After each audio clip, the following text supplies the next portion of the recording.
വഖഫ് സ്വത്തുക്കൾ സംരക്ഷിക്കാൻ ലക്ഷ്യമിട്ടുള്ളതാണ് കേന്ദ്ര സർക്കാർ കൊണ്ടുവരുന്ന വഖഫ് ഭേദഗതി നിയമമെന്ന് അഡ്വക്കേറ്റ് ഷോൺ ജോർജ്.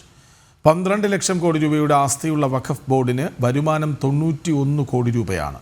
ഇസ്ലാമിലെ പാവപ്പെട്ടവർക്കായി വഖഫ് ചെയ്തു നൽകുന്ന സ്വത്തിൽ നിന്നും കൈയിട്ടുവാരുന്ന കുത്തഴിഞ്ഞ രീതിയുടെ ഫലമാണിതെന്നും അഡ്വക്കേറ്റ് ഷോൺ ജോർജ് ജനം ടിവിയോട് പറഞ്ഞു. ഇസ്ലാം സമൂഹത്തിന്റെ അള്ളാഹയുടെ സ്വത്ത് എന്നാണ് വഖഫ് സ്വത്തിനെ പറയുന്നത്. ആ സ്വത്തിനെ സംരക്ഷിക്കപ്പെടണം. ആ സ്വത്ത് സംരക്ഷിക്കപ്പെടാൻ വേണ്ടി തന്നെയുള്ള നിയമമാണ് വഖഫ് ഭേദഗതി ഇപ്പോൾ കേന്ദ്ര സർക്കാർ കൊണ്ടുവരുന്ന വഖഫ് ഭേദഗതി നിയമം.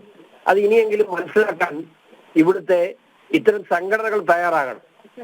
കുത്തഴിഞ്ഞ സംവിധാനത്തിൽ 12 ലക്ഷം കോടി രൂപയുടെ ആസ്തിയുള്ള ഈ പ്രസ്ഥാനത്തിന് വഖഫ് ബോർഡിന് വരുമാനം വെറും 91 കോടി രൂപയാണ്. ആയിരക്കണക്കിന് കോടി രൂപയാണ് ഇസ്ലാം സമൂഹത്തിലെ നിർദ്ധരായ സ്ത്രീകൾക്കും കുട്ടികൾക്കും ഉൾപ്പെടെയുള്ള ആളുകൾക്ക് വേണ്ടി ശരീഅത്ത് നിയമപ്രകാരം അല്ലെങ്കിൽ അള്ളാഹയുടെ നിയമപ്രകാരം ഈ പാവപ്പെട്ടവർക്ക് വേണ്ടി വഖഫ് ചെയ്തു കൊടുക്കുന്ന ഈ സ്വത്തിനെ കാലാകാലങ്ങളായി മോഷ്ടിക്കുന്നവരുടെ കയ്യിൽ നിന്നും ഇതിന് കൃത്യമായ ഒരു അക്കൗണ്ടബിലിറ്റി ഉണ്ടാക്കി ഈ വഖഫ് ബോർഡിനെ രക്ഷിച്ചെടുക്കാൻ വേണ്ടി എടുക്കുന്ന ഒരു നിയമം മാത്രമല്ല, അത് ഇതര മതവിഭാഗങ്ങളെയോ അല്ലെങ്കിൽ ഇന്ത്യൻ ഭരണഘടനയോ ബാധിക്കാത്ത ഒരു നിയമമായി ഇതിനെ മാറണം.